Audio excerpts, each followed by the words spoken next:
ang isang pamilya ay hindi masaya kung walang sarili. Laging may agam-agam.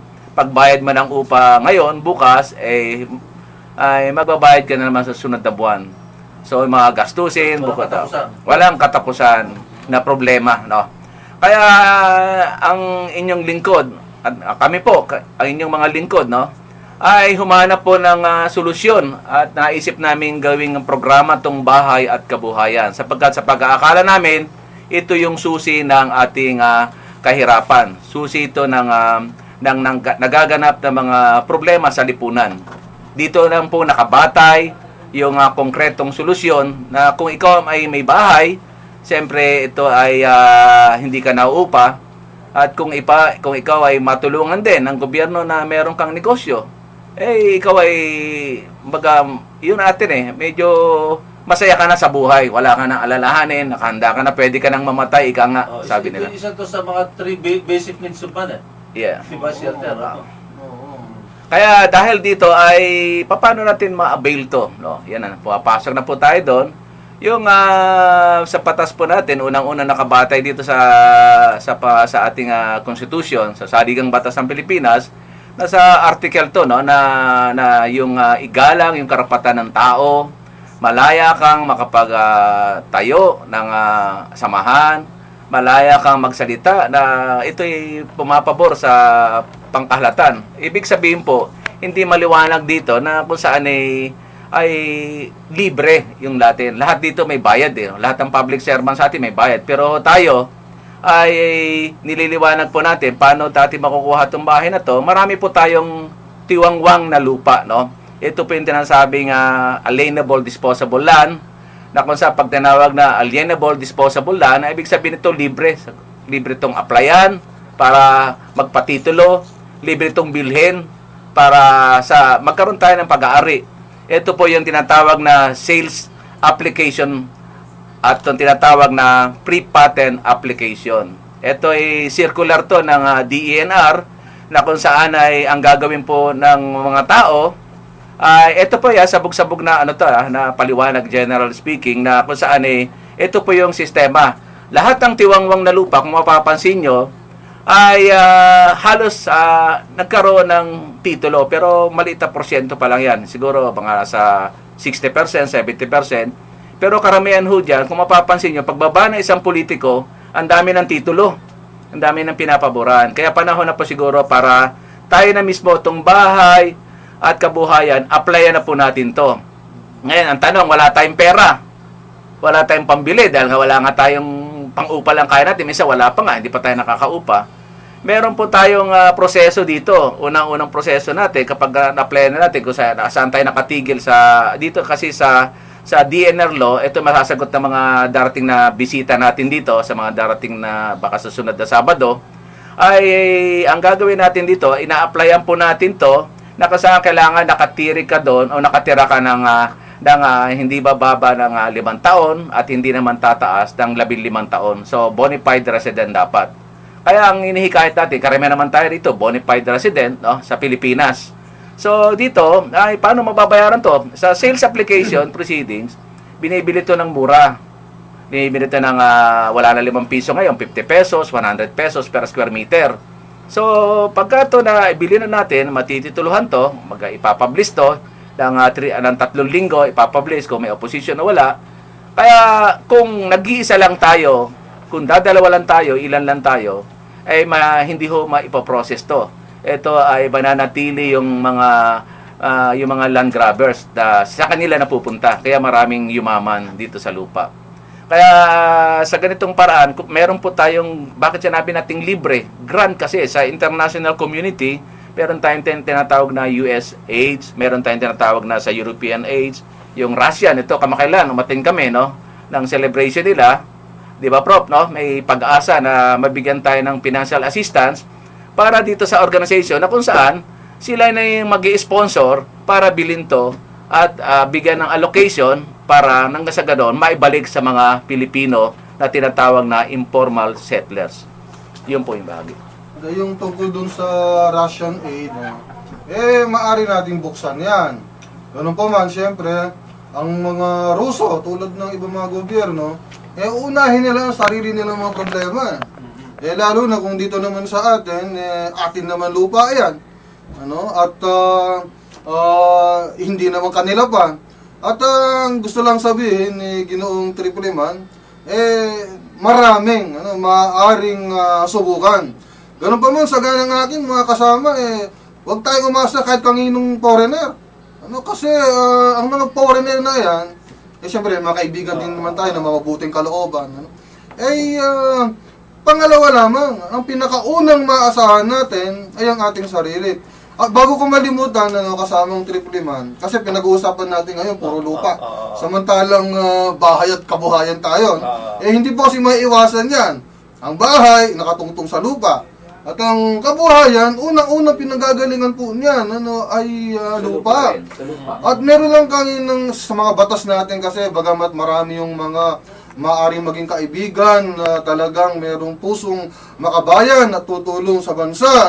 Ganun pa man yung batas, halimbawa yung binanggit kanina, hindi kukulang sa 5 taon at hindi lalampas sa 15 taon. Malaking kalokohan po yun Ganun pa man, po natin yan. Babantayan natin ang mga ganon dahil bakit hindi kinakailangan lumampas ng 15 taon? Ang po kasi, ang problema kasi sa batas, ginagawa ng iba't ibang butas yan At yan po, kaya kinakailangan ng pagtutulungan ng akademya, ng mga kagaya ni Kada at saka ni kasamang Tripliman at buong bansa. Kasi kinakailangan nating igiit yung ating mga karapatan. Tama ka doon, Prof. Prof, mayroon daw, putulin ko lang at mayroon tayong tao sa line 1, Hello? Bukas ba yung mic ko? Hello? Yeah, magandang hapon po, Sino po sila? Sino po sila? Emilia Granyo? Taga saan po sila, ma'am? Opo, ma'am.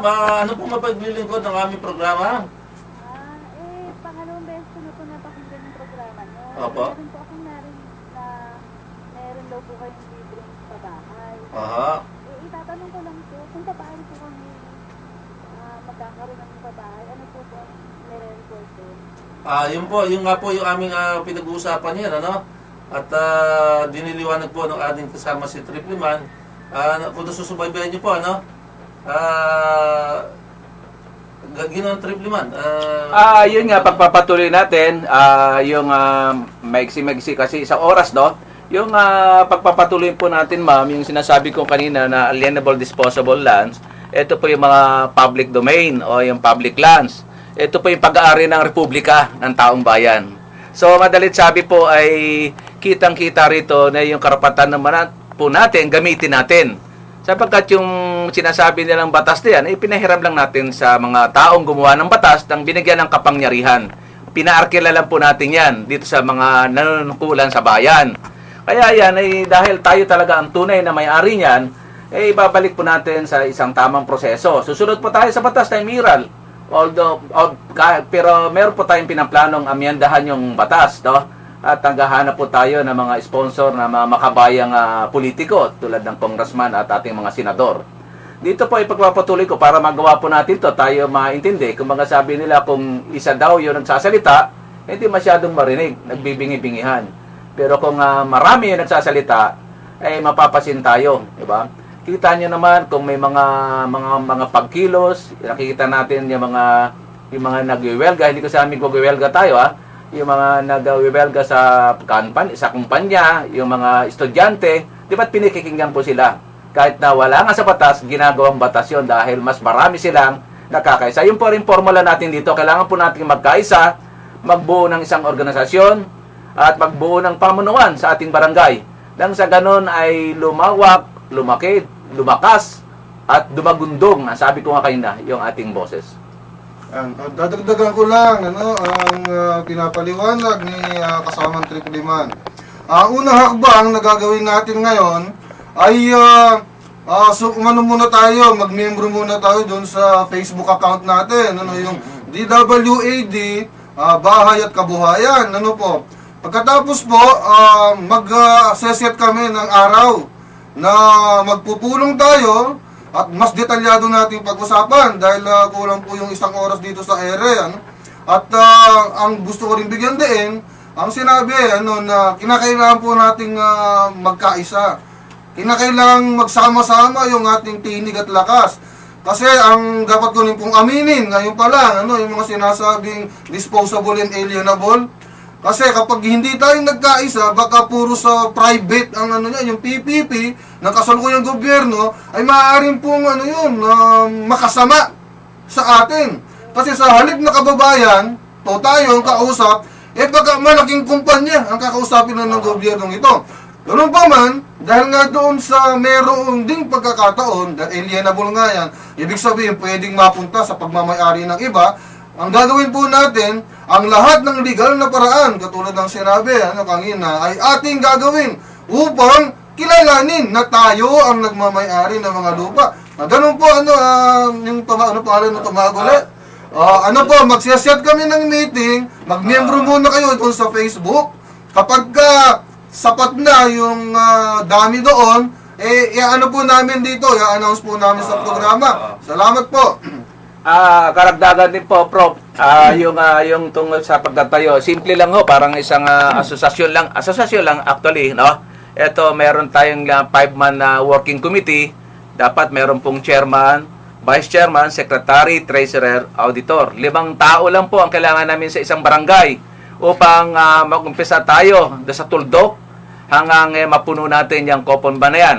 Ibig sabihin, ang mission po ng Bahay at Kabuhayan ng inyong mga lingkod dito na nagsasalita dito sa ere ay ang organisahin yung kabuong kapuluan. Ito yung 42,000 barangay po, the entire the country. Ito po yung Luz Biminda. Kaya umpisahan po natin. Nakapag-organisa na po tayo sa Kamanaba, nakapag-organisa na tayo sa Antipolo.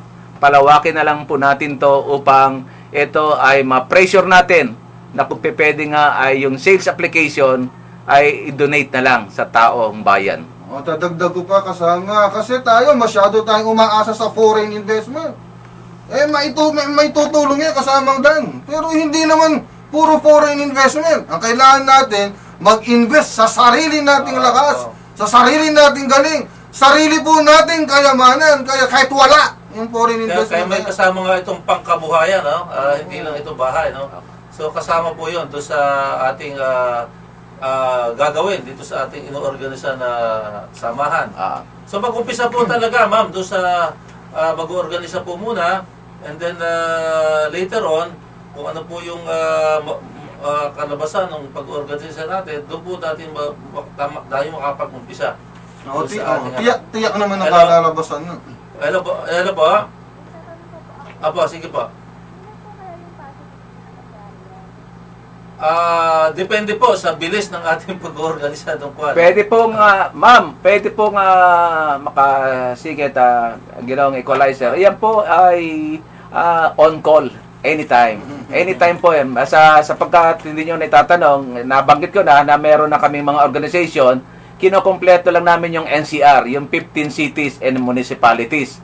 Isang region po yung pinaplano natin, isang bulto, na kung saan ay hindi naman kailangan lahat ng tao may involved. Yung mga talagang wala lang tahanan, walang bahay, walang negosyo. Kaya, pwede po yan. Meron po tayong category dyan. Yung nakatira sa apartment, sa townhouse, umuupa pa rin ho yan. Yung ikalawahong category, sabi nila informal settler, may sariling bahay, pero nakatungtong lang sa lupa ng iba. O minsan sa lupa ng gobyerno, makita niyo yung demolisyon, no? Kung paano tumutol ang mga tao. Ikatlong anyo po o tatlong category, ito po yung mga gumugulong ng karito, nakatira sa estero, nakatira sa bangketa, at nakatira sa ilalim ng puno ng mangga o ng alateris, na kadalasan sa sementeryo pa ho nakatira. Kaya mabuti pa yung mga patay nga, may sariling tahanan, yung mga buhay, nakikitira doon sa tahanan ng patay. Yun po yung larawan ng buhay po natin. Kaya kailangan po natin ng sama-samang pakilos. Ito po yung ating magic weapon. Ang sama-samang pakilos po. Ang organisahin po natin, magsama-aralan po tayo, pagpalitan tayo ng talino, ng kakayahan, upang lumakas to. At ito magiging magic weapon natin para makamit natin tong bahay at kabuhayan.